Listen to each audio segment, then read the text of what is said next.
बिस्मिल्लाहिर्रहमानिर्रहीम, अस्सलाम वालेकुम। ऐसे खुश्क मेवाजात जो औरतों को जरूर खाने चाहिए। दिन भर में मुट्ठी भर मिकदार से ज्यादा ना लें। ड्राई फ्रूट्स यूँ तो हर बच्चे, बूढ़े, जवान और खवातीन को पसंद है, लेकिन बहुत कम लोग इनकी अफादियत से आगाह हैं। खवातीन मौसम सरमा की आमद के साथ ही ड्राई फ्रूट्स की बड़ी डिश अपनी डाइनिंग टेबल पर सजा देती हैं और घर के अफराद और आने वाले मेहमान इससे लुत्फ अंदोज होते हैं। बादाम को ड्राई फ्रूट्स का बादशाह करार दिया जाता है। बादाम खूब चबा चबा कर खाना चाहिए। अगर बादाम की 6 या 7 गिरियां रात को पानी में भिगो दी जाएं और सुबह निहार मुंह छील कर खाई जाए तो मैदे के साथ साथ आँखों और दिमाग के लिए भी मुफीद है।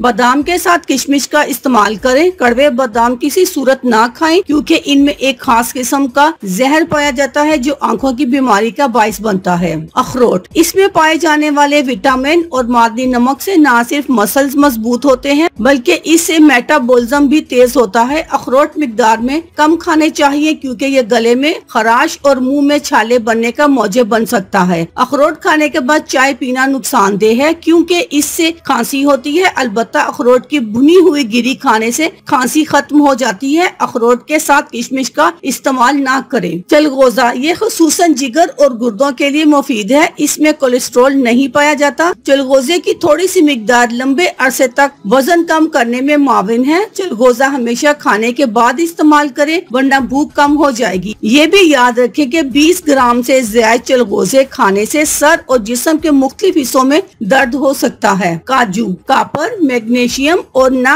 जमने वाली चिकनाई की वजह से काजू को हर उम्र और जिन्स के अफराद के लिए बहुत मौजू तस्वर किया जाता है। दीगर ड्राई फ्रूट्स के बरक्स काजू का छिलका जरा जहरीला होता है, इसलिए इसका छिलका उतार कर खाया जाए। रेशा, खराश, फटी हुई एड़ियों और एंटी फंगल ट्रीटमेंट्स में इस्तेमाल कर सकती है। ऐसी खवातीन जिन्हें ज्यादा पसीना आता हो, उनके लिए काजू नुकसानदेह है। पिस्ता लो ब्लड प्रेशर और दिल दिमाग के लिए बहुत मुफीद है। पूरे दिन में मुट्ठी भर पिस्ता खाने से एंटीऑक्सीडेंट्स, मिनरल्स, विटामिन और प्रोटीन की मतलूबा मिकदार हासिल हो जाती है। आमतौर पर पिस्ते से खांसी का इलाज किया जाता है, ताहम अगर ये मतलूबा मिकदार से ज्यादा खाया जाए तो खांसी का बायस भी बन सकता है। मूंगफली वजन में इजाफे का बायस बनती है, ताहम मूंगफली की फादियत बढ़ाने के साथ गुड़ का इस्तेमाल भी करें। मूंगफली के अंदर का सुर्ख छिलका उतार कर खाना चाहिए। अक्सर लोग समझते हैं कि मूंगफली खांसी का मौजब है, हालांकि इसकी वजह कच्ची मूंगफली हो सकती है।